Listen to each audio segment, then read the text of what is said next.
Hello everyone. Now we're going to discuss about the next topic which is known as what are the various percentage for the different services in the building. Different services मतलब अगर मुझे supervision करना है, अगर मुझे super structure पे काम करना है तो कितना परसेंट, अगर मुझे सब स्ट्रक्चर पे काम करना है तो कितना परसेंट, अगर मुझे लाइन कॉन्क्रीटिंग में काम करना है तो कितना परसेंट, अगर मेरे पास कोई भी मटेरियल रहेगा तो उसका कितना परसेंटेज आएगा, अगर मेरे पास कोई भी एक लेबर रहेगी तो उसका कितना परसेंटेज आएगा. So that all will going to discuss in this particular topic. तो सबसे पहले हम देखते हैं कि material and the labour cost कितनी रहती है. तो आपको याद है हमने अभी भी डिस्कस करा था कि हमारे पास कोई भी कंस्ट्रक्शन वर्क होगा तो सबसे ज्यादा उसमें दो मेन इंपॉर्टेंट टर्म्स रहेंगे which is known as first material and the another one is known as labour. अब इन दोनों का मिला के हमारी कंस्ट्रक्शन कॉस्ट की प्रोजेक्ट आती है. बट इन दोनों के अलावा भी हमारे पास बहुत सारी ऐसी चीजें रहती है जो कि हमको जोड़नी रहती है. जैसा कि हमने प्रीवियस वीडियो में डिस्कस करा था, ओवरहेड चार्जेस हो जाता है, हमारे पास वर्क चार्ज एस्टेब्लिशमेंट हो जाता है, हमारे पास कंटीजेंसीज वगैरह हो जाते हैं. तो ये सारे चार्जेस भी हमको अलग से ऐड करना है. बट वो चार्जेस इतने ज्यादा कम रहेंगे कि हम उसका 5 से 10% एक अप्रोक्सीमेटली लेकर चल सकते हैं. तो हमको क्या करना है, सबसे पहले देखना है कि मटेरियल कॉस्ट कितनी लगेगी. तो किसी भी कंस्ट्रक्शन वर्क में अगर हम बात करें तो उसमें 50 to 60% जो रहता है अप्रोक्सीमेटली कंस्ट्रक्शन कॉस्ट रहता ही रहता है. साथ ही साथ लेबर की जो रहती है वो 40 से 45% रहती है. कैसे? अगर कोई भी मेरे पास प्रोजेक्ट है जिसकी कीमत 1 करोड़ रुपए है तो 1 करोड़ में से 60 लाख रुपए का मुझे सिर्फ और सिर्फ मटेरियल ही लग जाएगा, साथ ही साथ 40 लाख रुपए की मुझे लेबर पे करनी पड़ेगी. अब ये जो रेशो है हमने एक अंदाजन लिया है, हो सकता है ये कम ज्यादा वेरी हो सके.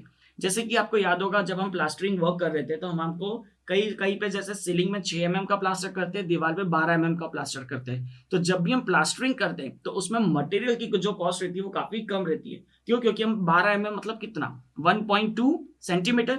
अब 1.2 सेंटीमीटर मतलब कितना, आप इतना मोटा प्लास्टर कर रहे हैं दीवार के ऊपर, तो उसमें मटेरियल बहुत कम लग रहा है बट लेबर बहुत ज्यादा लग रही है. लेबर कौन सी? हेड मैसन हो जाएगा, मजदूर हो जाएगा, कुली हो जाएगा, फिर ये क्यूरिंग मैन, बिस्टी हो जाएंगे. तो ये सारी जो लेबर्स रहेगी वो कंपेरेटिवली ज्यादा रहती है. किस काम में?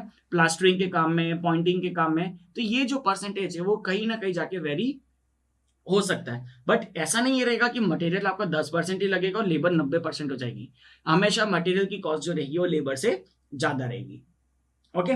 फिर उसके बाद हमारे पास आते हैं ओवरहेड चार्जेस. मतलब जितना भी हमारा एक्चुअल वर्क हुआ है, जिसमें हमारे पास लेबर भी आ गया, जिसमें हमारे पास मटेरियल्स भी आ गया, तो ये सब मिला के मोटा मोटा बोल सकते हैं कि 85% का हमको ये सारा चार्जेस लगता है.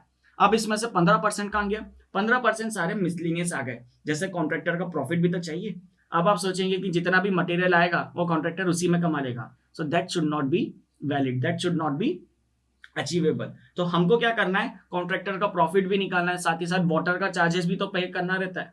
अब आप किसी भी मटेरियल में जोड़ते हैं तो उसमें पानी का चार्ज तो ना जोड़ते हैं. पानी भी आपको अलग से पे करना है, आपको इलेक्ट्रिसिटी भी अलग से पे करना है, साथ ही साथ आपको एक्सपेंसेस भी देना है, आपको miscellaneous items, overhead, contingencies, work charge, सारी चीजें अलग से होती है. तो हम ऐसा मान के चलते हैं कि जितना भी हमारा कंस्ट्रक्शन वर्क होता है तो उसका 85% हम बोलते हैं कि इसमें ये वाला खर्चा हुआ होगा. ओके. नेक्स्ट, जितना भी 15% आया वो किस में आया? इंसिडेंटल में. Again incidental means what? अनदेखा चार्ज. कहीं कुछ और करने जा रहे थे, हो कुछ और गया. मतलब हमने क्या करा, सीमेंट की बोरी बाहर खुले में छोड़ दी, बारिश आ गई, सारी सीमेंट की बोरी खराब हो गई. तो ये जितना भी खर्चा हो रहा है बिना देखे, क्यों? क्योंकि ये खर्चा तो हमने किसी चीज में जोड़ा ही नहीं है. हमने कितना जोड़ा था? जितना हमको यूज हो रहा था. बट जो खराब हो गया, खराब कैसे हुआ? आप क्या करा, आपने जो स्टील बार्स थे वो बड़े बड़े लेके आ गए. अब आपने स्टील बार अपनी जरूरत के हिसाब से ले लिया, तो जो कटे कटे छोटे छोटे टुकड़े निकलते हैं उसका क्या? वो तो लोहे के दाम में ही बिकेंगे अगर यूज नहीं आ रहे तो. So this all the charges are under coming under the category of overhead charges. तो ये अप्रोक्सीमेटली हम 15% लेकर चलते हैं, जिससे कि 85 + 15 that will give you the 100% of the cost. Okay. अब हम इन चीजों को और ज्यादा बाइफरकेट करें, मतलब हम अगर जमीन से स्टार्ट करें तो हमको चार्ज कितना होगा. तो जब हम फाउंडेशन वर्क करते हैं जिसमें सबसे पहले हमको डिग करना है, फिर फिलिंग करनी है, फिर उसके अंदर मैसनरी फिल करनी है, फिर फुटिंग फिल करनी है, तब तक कि हम प्लिंथ वगैरह पे ना आ जाए, तक कि हम डीपीसी वगैरह ना कर दे, तो इसका जो चार्ज रहता है वो अप्रोक्सीमेटली 30 से 35% रहता है. फॉर एन एग्जाम्पल, अगर आपका एक घर बनाना है जिसकी कीमत है 10 लाख रुपए, तो 10 लाख रुपए में से 3 लाख रुपए तो आपने जमीन के अंदर फाउंडेशन बनाने में ही डाल दी है. अब बचे हुए 7 लाख जो रहेंगे वो आपके सुपर स्ट्रक्चर के अंदर जाएंगे. तो 3 लाख रुपए में क्या क्या आ जाएगा आपके पास, मतलब 30 से 35% में क्या क्या आ जाएगा? सबसे पहले अर्थवर्क आ जाएगा. Earthwork means what? आप कोई भी एक गड्ढा कर रहे हैं जिसके अंदर फुटिंग भरेंगे, तो आपने जो गड्ढा करा that is known as earthwork. फिर उसके अंदर आपने सबसे पहले लाइम कंक्रीटिंग करा। लाइम कंक्रीटिंग मींस व्हाट, आपने सीमेंट की कंक्रीटिंग करी है, लाइम की कंक्रीटिंग करी जिसके ऊपर की आपके स्ट्रक्चर का पूरा लोड उसके ऊपर आएगा, ठीक है। फिर आपने उसके बाद क्या करा, फर्स्ट फुटिंग बनाई, फिर सेकेंड फुटिंग बनाई, फिर थर्ड फुटिंग बनाई, और फुटिंग बनाते बनाते आप प्लिंथ लेवल पे आ गए। फिर प्लिंथ लेवल पे आने के बाद आपने एक लेयर बिछाई, that is known as DPC, जिसको हम बोलते हैं डैम प्रूफ कोर्स। आपको याद है थर्ड यूनिट में हमने इसके कैलकुलेशंस भी करे थे। तो ये सारी लेयर्स, मतलब आपने जो सब स्ट्रक्चर के अंदर काम करा उसकी कॉस्ट है 30 से 35%। ओके, नेक्स्ट आता है cost of super structure. Super structure means what, आप कोई भी कंस्ट्रक्शन कर रहे हैं, अब जमीन के ऊपर का जितना भी कंस्ट्रक्शन होगा that is known as superstructure. तो आप कंक्रीटिंग करेंगे जहां पे आपको बीम, कॉलम, छत में कंक्रीट बनना रहेगा। Concrete means a mixture of cement, sand and aggregate. Okay, तो ये कंक्रीटिंग होगा, ब्रिक वर्क होगा, रूफिंग होगी, फ्लोरिंग होगी, डोर्स एंड विंडोज लगेंगे।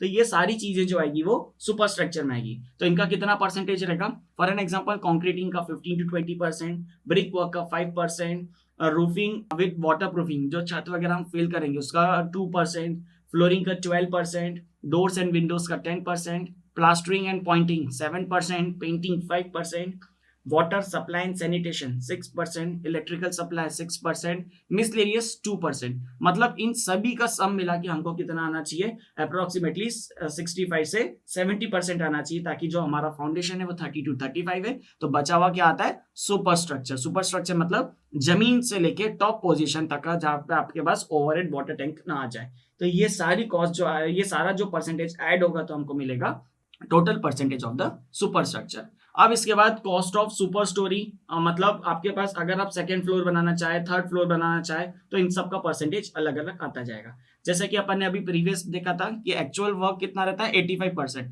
वैसे ही हर फ्लोरिंग का वर्क भी 85 to 90% रहेगा।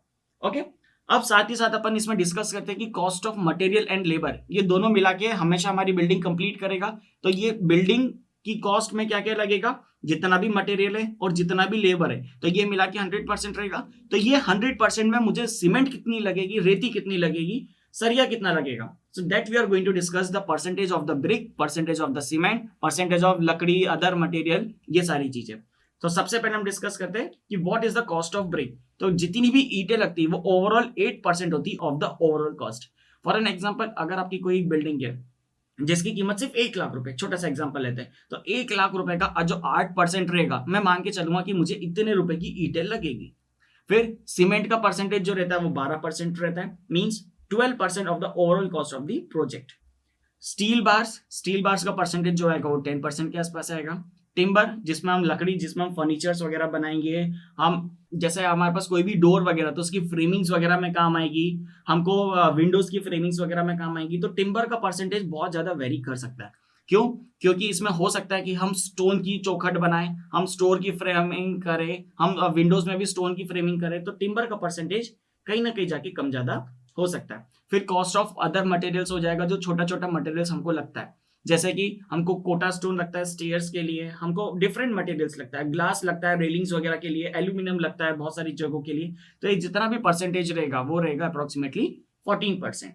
तो cost of brick is 8, cost of cement is 12%, cost of steel bars is 10%, cost of timber is 10% and the cost of other materials is 14%। अब ये तो हो गया हमारे पास सारा मटेरियल्स का।